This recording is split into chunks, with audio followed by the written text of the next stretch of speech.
Nah, barangkali ini akan menjadi tema yang menarik bagi Bapak Ibu semuanya, karena Bapak Ibu mayoritas ada di institusi pendidikan ya.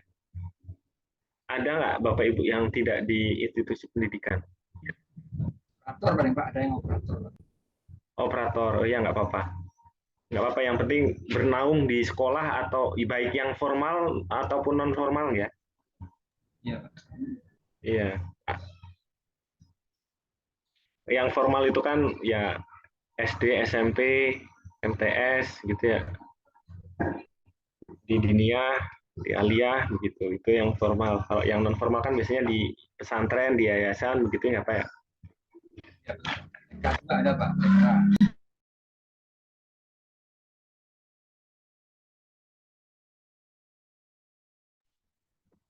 Ya, begitu Bapak Ibu semuanya. Jadi karena ini menarik Bapak Ibu semuanya, temanya ini menarik karena apa? Bapak Ibu semuanya berada di institusi pendidikan, lantas kita sekarang memasuki dunia ataupun era pendidikan 4.0 atau pendidikan yang terdigitalisasi. Nah, oleh sebab itu Bapak dan Ibu semuanya, kira-kira nanti yang ingin diskusikan bersama adalah kira-kira apa, bagaimana gitu ya, yang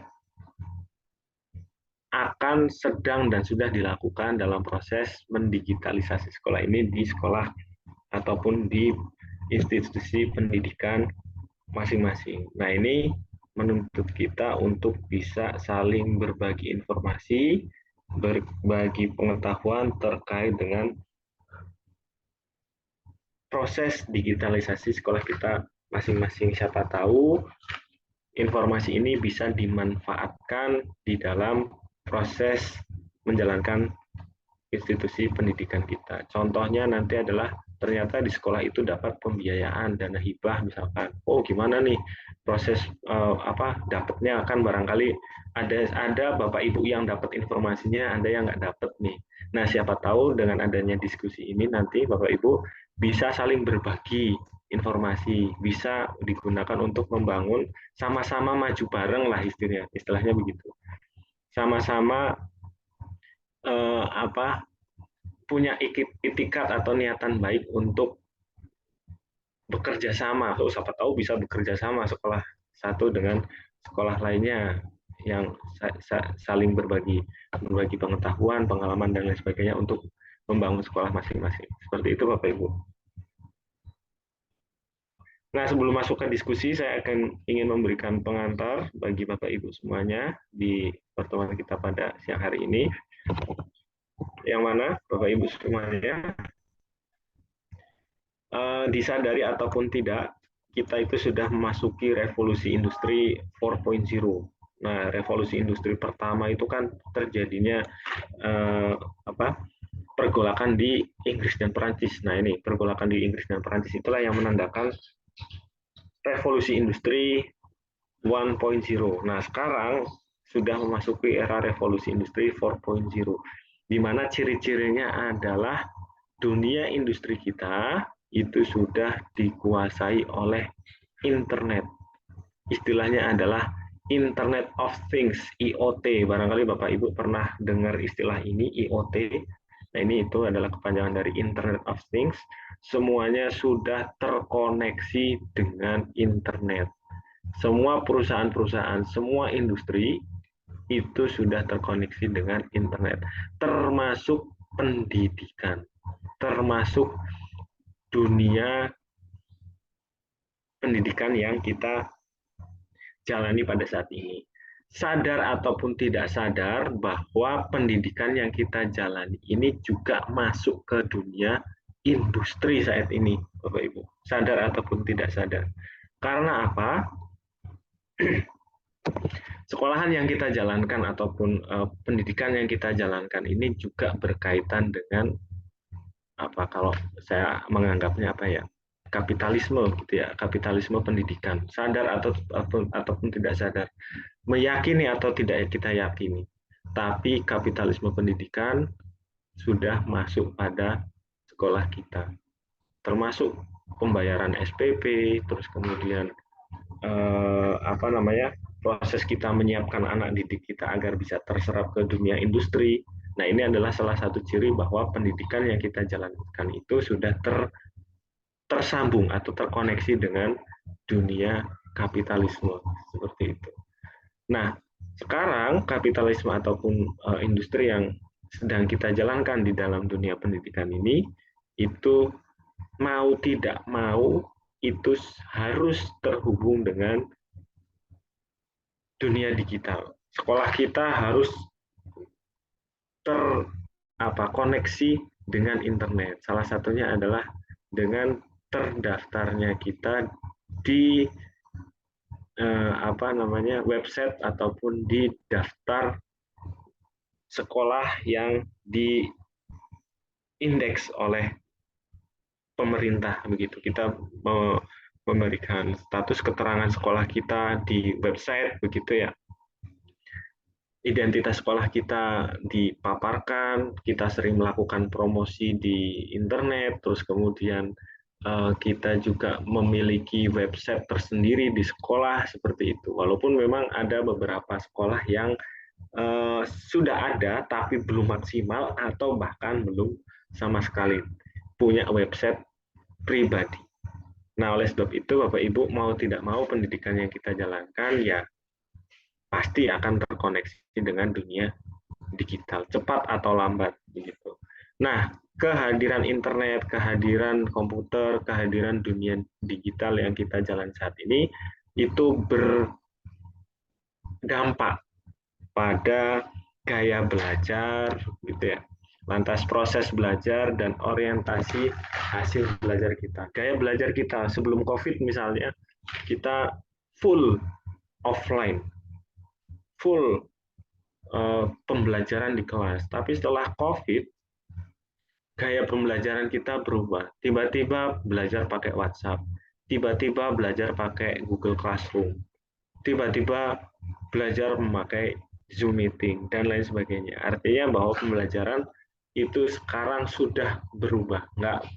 Nggak lagi cuman class oriented.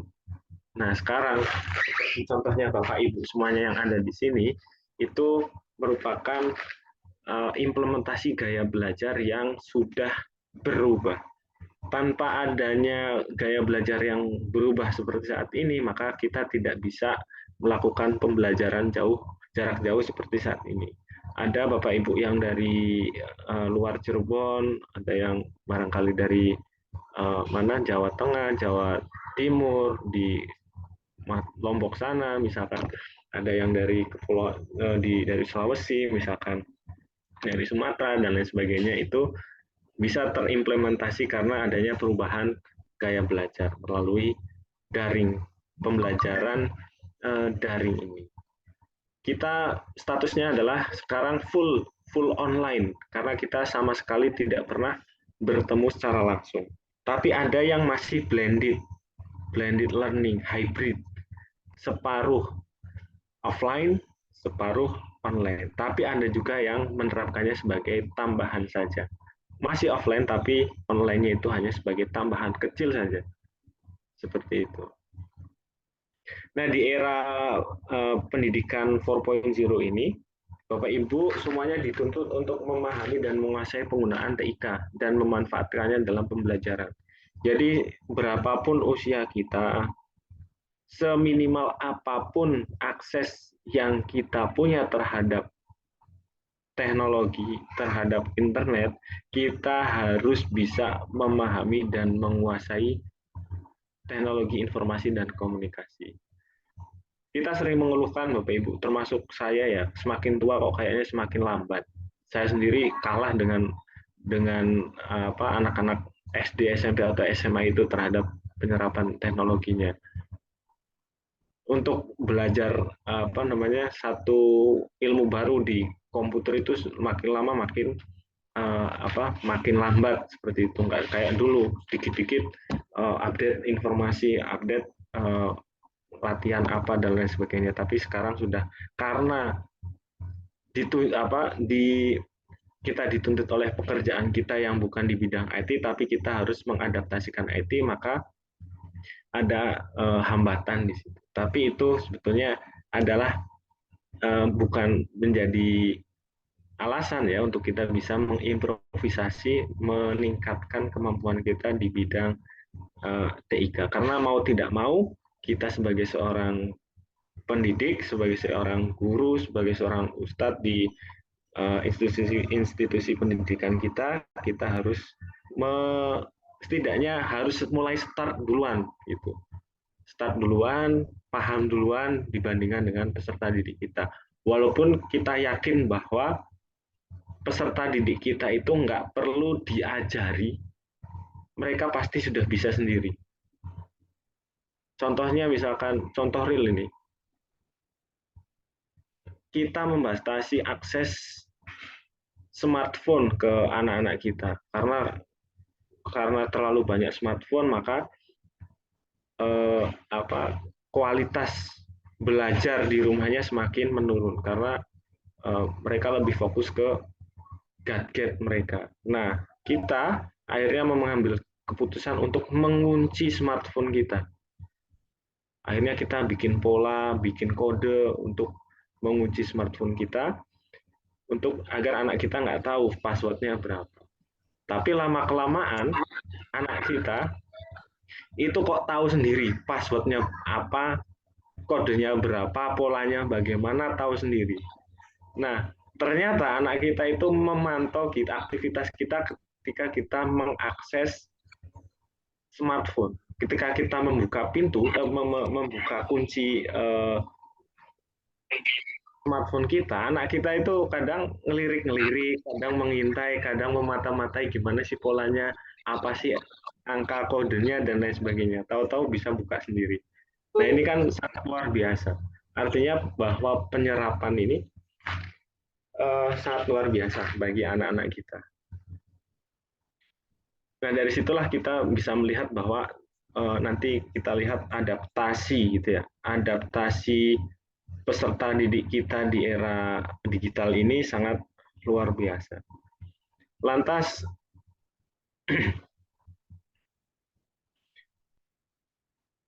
teknologi informasi dan komunikasi ini dapat dimanfaatkan oleh kita sebagai seorang guru untuk melaksanakan tugas profesionalnya. Ada beberapa sekolah yang memang sudah membuat aplikasi, barangkali di sekolah ataupun yayasan pendidikan Bapak Ibu semua, ada yang sudah bikin aplikasi untuk bisa, contohnya misalkan memantau anak ini masuk sekolah atau enggak, misalkan. Itu pun nanti orang tua bahkan bisa tahu anak saya itu masuk pelajaran ini itu aktivitasnya bagaimana.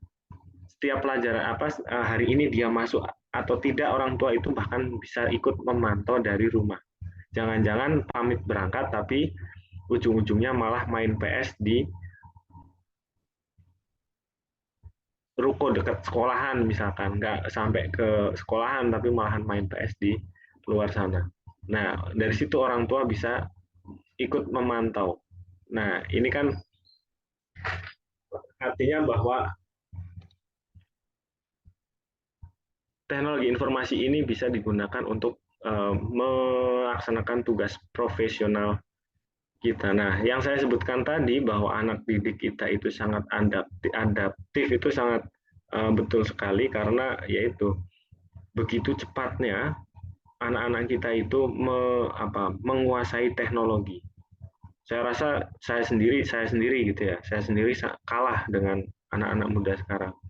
Betapa cepatnya mereka bisa menguasai satu software baru, menguasai handphone baru. Kalau saya pribadi punya handphone baru ya harus belajar lagi gitu. Tapi bagi anak-anak kita yang barangkali masih muda-muda ini, baik SMP, SD, SMA begitu ya, itu cepat sekali untuk bisa mengaksesnya itu. Nah, artinya bahwa anak-anak ini sangat adaptif dan responsif. Kalau dulu saya awal-awal belajar komputer takut komputernya rusak, takut komputernya meledak, takut ada file yang terhapus tanpa kita sadari, dan lain sebagainya. ketakutan-ketakutan itu selalu ada. Tapi kayaknya anak-anak sekarang itu lebih berani dia, lebih suka eksplorasi hal-hal yang berbau teknologi. Nggak perlu diajarin, sudah mahir sendiri. Nah inilah luar biasanya. Nah selain itu Bapak Ibu semuanya, pengetahuan di era digital ini tidak hanya bersumber dari seorang guru saja. Kalau zaman saya ataupun Bapak Ibu semuanya itu zaman internet belum semasif ini gitu ya. Sumber pengetahuan ya dari guru, dari buku fisik, dari perpustakaan di sekolah itu mentok di situ. Tapi sekarang dengan adanya internet ini sumber belajar itu bisa dari mana saja. Bahkan kita bisa berguru dari guru yang lain. Contohnya adalah misalkan aplikasi Ruang Guru gitu ya. Kita bisa membeli satu akun di ruang belajar begitu ya, ruang guru gitu untuk bisa belajar dengan guru-guru yang lain. Artinya bahwa uh, kita di sekolah itu bukanlah satu-satunya sumber belajar, maka apa kita sebagai seorang guru harus bisa lebih adaptif dan apa ya inovatif lah intinya untuk bisa menjadi fasilitator ataupun tutor kepada para peserta didik kita. Kita bisa mengarahkan peserta didik kita dalam mencari informasi dan ilmu pengetahuan menggunakan teknologi digital. Nah, selain itu Bapak Ibu, kalau zaman dulu itu guru sebagai pusat pembelajaran gitu ya. Sekarang guru yang menjadi pusat pembelajaran itu kurang diminati oleh peserta didik. Peserta didik itu sekarang lebih apa ya, lebih aktif, lebih pintar gitu ya. Kadang ketika saya lagi ngomong di kelas gitu ya, mahasiswa-mahasiswa yang saya ampu itu langsung ngeceknya ke internet. Saya ngomongnya A, langsung dicek pakai HP mereka masing-masing. Saya tidak membatasi mereka untuk menggunakan HP di ataupun komputer di kelas gitu ya. Ketika saya lagi ngomong langsung dicek nih oleh mahasiswa ini. Benar nggak sih yang saya omongkan itu? Nah, ternyata misalkan ditemukan informasi yang berbeda. Nah, mahasiswa ini langsung cross check ke saya, Pak, menurut informasi ini di internet begini begitu berdasarkan sumber ini, berdasarkan sumber itu, informasinya seperti ini, seperti ini, seperti ini. Nah, artinya bahwa mahasiswa ini lebih sekarang itu lebih kritis ya, lebih kritis terhadap informasi begitu. Nah, oleh sebab itu dengan kekritisan anak-anak zaman sekarang ini maka kita bukan lagi pusat dari pembelajaran. Tapi sekarang yang menjadi pusat pembelajaran adalah peserta didik ini. Bagaimana mereka mendevelop, membangun pengetahuan mereka untuk kepentingan mereka sendiri. Kita sebagai istilahnya kita hanya sebagai fasilitator, memfasilitasi mereka belajar. Disitulah kemudian student centered learning berjalan. Jadi mereka pengen nyari apa gitu ya, kita mengarahkan, membimbing gitu. Nah, oleh sebab itu Bapak Ibu semuanya, kita sebagai seorang pendidik itu dituntut untuk kritis, aktif, kreatif, adaptif, inovatif, serta kolaboratif dalam menghadirkan pembelajaran. Kita harus kritis apakah informasi yang kita dapatkan dari internet itu betul adanya ataukah hanya hoax begitu. Bagaimana kita menelusuri informasi yang benar gitu di internet. Nah, itu kita harus kritis. Lantas kita juga harus aktif ketika menghadirkan pembelajaran. Selain itu juga harus kreatif, nggak bisa secara konvensional lagi, kita lebih kepada mengkolaborasikannya dengan teknologi digital gitu ya. Makanya kita harus lebih adaptif. Mau tidak mau, berapapun umur kita tadi saya bilang, harus mau tidak mau mengadaptif terhadap teknologi yang baru. Serta inovatif, nah kita sebagai pendidik juga harus lebih inovatif, lantas kolaboratif. Kita sebagai seorang pendidik harus bisa berkolaborasi dengan peserta didik kita. Kalau saya di kampus itu saya diminta untuk diwajibkan malah ya sekarang itu diwajibkan untuk melakukan penelitian bersama dengan mahasiswa. Syukur-syukur penelitian yang didanai oleh pemberi dana. Nah sekarang itu kan di akreditasi Bapak Ibu, di akreditasi jurusan di perguruan tinggi itu salah satu komponen dari nilai unggul itu adalah melibatkan mahasiswa di dalam penelitian dosen. Artinya bahwa kalau penelitian dosen itu tidak melibatkan mahasiswa itu malah nilainya lebih rendah. Ada kriteria seperti itu. Nah, oleh sebab itu sekarang itu kita dituntut untuk lebih kolaboratif. Jadi menganggap bahwa mahasiswa ataupun siswa-siswa kita di sekolah itu adalah partner kita di dalam pembelajaran. Apalagi anak-anak sekarang itu kan lebih cepat informasinya dapatnya itu. Kita belum dapat, anak-anak itu udah tahu informasinya dulu. Karena apa? Informasi di TikTok, di Instagram, di Facebook itu kan lebih cepat. Apalagi sekarang misalkan contoh kasus yang lagi ngetren di Cirebon itu kan Vina. Nah, anak-anak muda ini lebih gercep itu dapat informasinya. Kita yang nggak pernah buka TikTok, nggak pernah buka sosial media ya kalah sekarang informasinya. Kita kalau cuma nonton berita di TV ya informasinya udah nggak update. Kalau sekarang bisa lebih update lagi karena apa? Mereka bisa live langsung, bisa reportase kayak wartawan gitu. Nah, makanya informasinya lebih cepat. Informasi yang diperoleh oleh anak-anak ini lebih cepat, maka kecepatan inilah yang bisa kita manfaatkan untuk bisa berkolaborasi di dalam pembelajaran kita. Selain itu juga pembelajaran yang kita lakukan itu harus dihadirkan dengan prinsip kecanggihan teknologi. Jadi Bapak Ibu semuanya nanti nggak tahu berapa tahun ke depan semua anak didik kita punya tab sendiri di sekolahan gitu ya, syukur-syukur ke depan begitu punya teknologinya sendiri, kita bisa menghadirkan pembelajaran yang interaktif menggunakan teknologi tersebut, semuanya buku elektronik apa segala macam, tidak lagi fisik gitu, tapi juga tidak hanya fisik tapi juga buku-buku elektronik yang bisa kita berikan kepada siswa-siswi ini.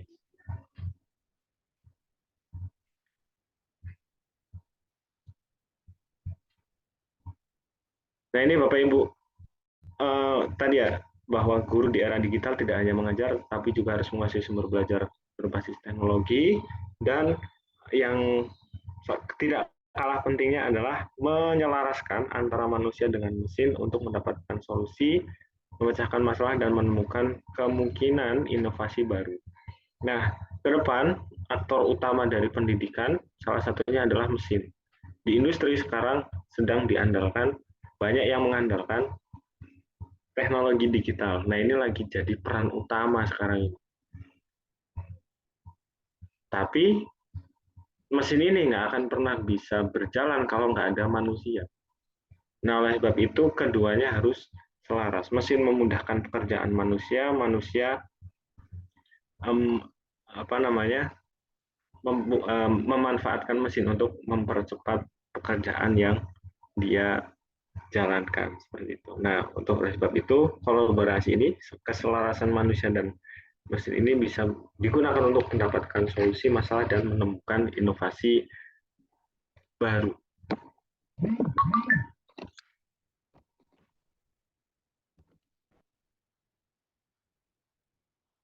Lantas Bapak Ibu semuanya, di era pendidikan 4.0 ya, sekarang istilahnya itu pendidikan 4.0. Revolusi industri 4.0, society 5.0, dan pendidikan 4.0 yang memanfaatkan teknologi digital untuk proses pembelajaran sehingga informasinya itu dapat lebih terbuka dan lebih cepat. Nah, oleh sebab itu pemerataan. Nah, ini digadang-gadang teknologi digital ini digunakan untuk melaksanakan pemerataan kualitas pendidikan. Nah, bagi wilayah-wilayah 3T, terluar, terdepan, dan apa T-nya lagi terbakar, Tinggal. tertinggal. Nah itu Pak. Nah ini karena akses akses informasi ini agak sulit ke sana, maka salah satu solusinya adalah menggunakan teknologi digital. Nah, persoalannya adalah teknologi digital ini juga akan menimbulkan masalah baru. Masalahnya adalah listriknya misalkan belum ada, internetnya lemot dan lain sebagainya. Kita sudah dituntut untuk digital, tapi nyatanya malahan digital ini menimbulkan masalah baru. Nah, ini kan sebetulnya tidak kita inginkan, tapi gitu ya. Tapi semoga ya ke depan lah infrastrukturnya ini betul-betul mumpuni begitu. Nah, makanya nanti Bapak Ibu bisa mendiskusikan. Kalau Bapak Ibu merasa bahwa sekolahnya masih kekurangan komputer misalkan, nanti bisa didiskusikan gimana sih cara pengadaan komputer, bagaimana mendapatkan hibah. Barangkali Bapak Ibu ada yang mendapatkan hibah karena beberapa kasus itu di beberapa sekolah dapat hibah, baik dari pemerintah ataupun swasta gitu. Nah, ini menarik Bapak Ibu, nanti bisa didiskusikan. Nah, di era pendidikan 4.0 ini tidak hanya terbatas di ruang kelas, tapi juga bersifat online. Nah, kita ini kelasnya ya kelas online gitu. Masih tetap di kelas tapi kelas online. Bukan kelas yang secara harfiah berada di ruangan, ada meja, ada kursi begitu ya. Bertatap muka langsung gitu. Bukan itu.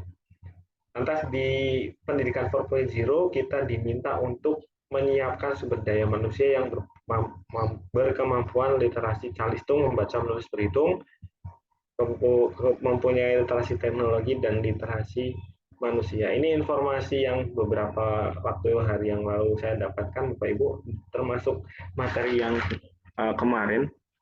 Kita itu kekurangan sumber daya manusia. Kekurangan sumber daya manusia terkait dengan ketersediaan tenaga di bidang teknologi digital. Kita itu defisit tenaga kerja. Berbanding terbalik dengan India. India itu malah surplus katanya. Nah, kalau kebutuhan kita di dalam negeri itu defisit, maka agar bisa memenuhi kuota, maka mau tidak mau harus ngimpor, Bapak Ibu semuanya. Artinya, industri digital yang ada di Indonesia itu akan dikuasai oleh asing. Nah, ini kan satu hal yang tidak ingin kita inginkan gitu. Apa-apa asing gitu. Nah, oleh sebab itu Bapak Ibu agar tidak dikuasai asing, maka kita sebagai seorang pendidik harus sudah mulai mempersiapkan tenaga ataupun sumber daya manusia untuk mengisi bagian-bagian yang kosong di dalam industri digital ini.